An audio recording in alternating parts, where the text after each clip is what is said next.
Most people don't have a money problem. They have a visibility problem. Once you see your money clearly, your behavior changes automatically. I'm Francisco Pantoja, and today I'm going to talk to you about how I track my money on a monthly basis. We're going to go over the income statement and we're going to go over a balance sheet.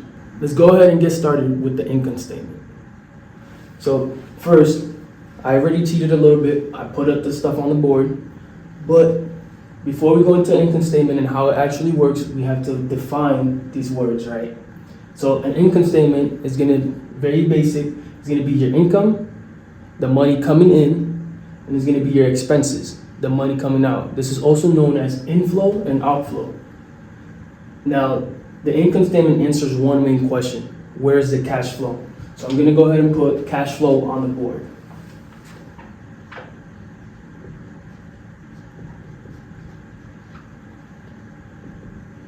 Your cash flow is going to be your income minus your expenses.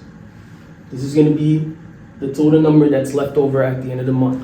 Don't forget to get your free copy of an income statement and balance sheet from the link below. Now at the bottom we have the balance sheet. The balance sheet is going to answer one main question: your net worth. Your net worth essentially is, are you moving in the right path to your financial goal, or are you getting poorer, right? So the balance sheet is going to give you a net worth, which is going to be your assets minus your liabilities.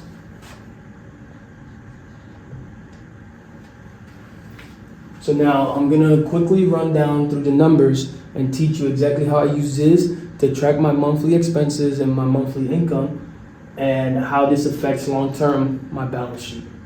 So your income statement is going to be on a monthly basis, right? So let's say I started off with job one. It's going to be $3,500, and then I have a side hustle. So a side hustle, and the side hustle makes me $500 a month, for a total of $4,000. Now, for my expenses, I want to make sure that I put all the monthly expenses, right? For the purpose of this example, I'm going to keep it very basic. So let's say rent is $1,500. Let's say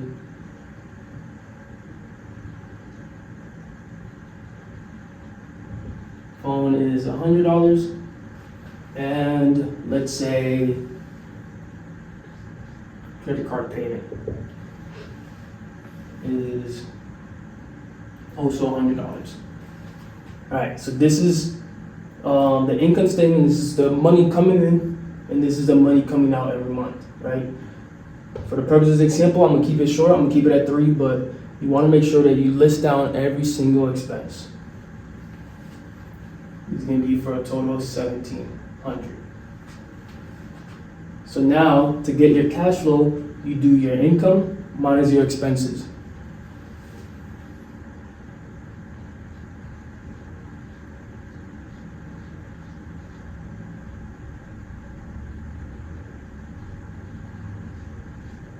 Let's see, is that right?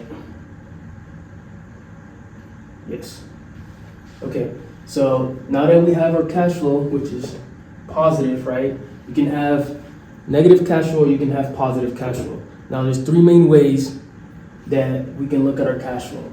Our cash flow, to increase our cash flow, right? The name of the game is always going to be cash flow. The reason the name of the game is always going to be cash flow is because that's what's going to take the money that's left over, and we can buy more assets, which is going to make our net worth go higher. So the poor and the middle class, they focus on income, right? How can I make more money? But that doesn't matter if you never worry about your expenses, right? So that's why the name of the game is cash flow. So 3 main ways to increase your cash flow is going to be number 1, which is where I tell most people to start off, is going to be your income stays the same and your expenses go down, right? You start living below your means, you start looking for where you can spend less, right? Instead of eating out, you start packing lunch, your expenses start going down, your income stays the same, right? Number 2 is going to be, you guessed it, the exact opposite. Your income goes up and your expenses stay the same. Now, this one, it works for some people because they can't afford to go any lower on their expenses. But they have one job, they can get a side hustle, they can go do Uber Eats, they can go do Grubhub or whatever side hustle you can come up with, right? So this works for some people, they get motivated, they start getting another source of income. And then my favorite one, and the one that's gonna move the quickest, is gonna be number 3. Number 3 is gonna be your income goes up and your expenses go down. Now, number 3 is the one that I've used before in the past to get my money, my cash flow higher, and then buying assets with my cash flow, right? Because that's the other part. If you start doing this, but you don't make the cash flow buy you more assets, which ultimately makes you more income, then this doesn't work. You have to make sure that the money that's left over, you reallocate it to buy assets, which makes you more money and it makes your net worth grow. And then in the meantime, you're also decreasing your expenses, right? So that's the income statement. Now let's go ahead and move down to the bottom portion, which is going to be your balance sheet, right? Your balance sheet, again, is going to be your assets minus your liabilities, which gives you your net worth, right? Now, what is an asset? What's a liability? Assets are going to be similar to your income, right? This is going to be things that are bringing money into your pocket, and liabilities are going to be things that are taking money out of your pocket. The difference is this is on a monthly basis, and this is on a longer period, right? So, for example, an asset would be your investments, right? So let's talk about stocks, mutual funds, index funds. So your investments, let's say from this you're making, or let's say your total amount. So this is going to be your total amount because this is on a longer time frame. So let's say we have 100K in investments, and then this also includes your retirement account, right? So let's do IRA or 401k, that sort of thing. That's what you put here, TSP for those military service members. So this is going to be all your long-term investments, right? You can also, if you have a property, right? The reason we list property under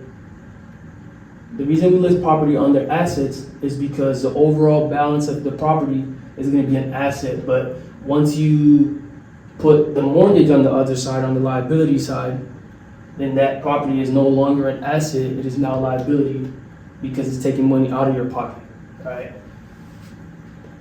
So on the liability side, let's go ahead and say you have student loans.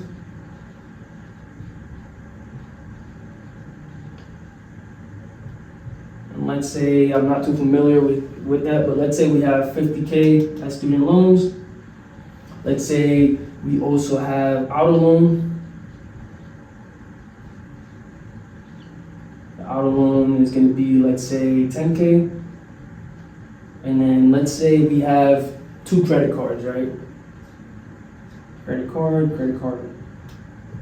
So credit card 1, credit card 2. On credit card 1, we have a balance of 5K. And then on credit card 2, we use it a little bit less. So we have 2K, right? The interest rate would matter in that case, but for now, we're just gonna keep it pretty simple. So let's say this property is valued at $300,000, right? So the way we would use this balance sheet would be we add up the total of our assets, right? So T for total, we have 400K, and then same thing with liabilities. You add up all your liabilities. It's going to be 50, 65, 67. 67. And now we go over on this side and we do 400K minus 67. And that's going to give you 333. Is that correct? I think that number's right. I'm not exactly sure. If it's not wrong, go ahead and comment down below that I can't do math. Okay, so your net worth is going to be your overall financial status, right? This is the money that you have overall. And the way you track this, right, if it's moving up on a month-to-month basis, then that means you're heading in the right direction and you're heading towards your financial goals.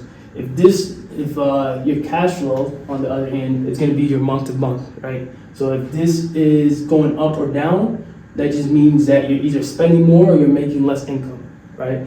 For your balance sheet, this is going to tell you how you're doing overall on a longer time frame, right? The goal is to increase your cash flow by increasing your income, lowering your expenses, and then using the leftover, using your cash flow to buy more assets, which in turn makes you more income, pays off your liabilities, and increases your net worth. Because your net worth, you want to increase your assets, lower your liabilities.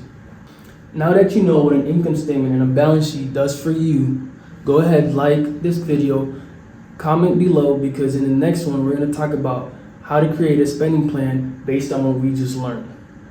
If you find this useful, go ahead, share and subscribe for more content like this one. Thank you.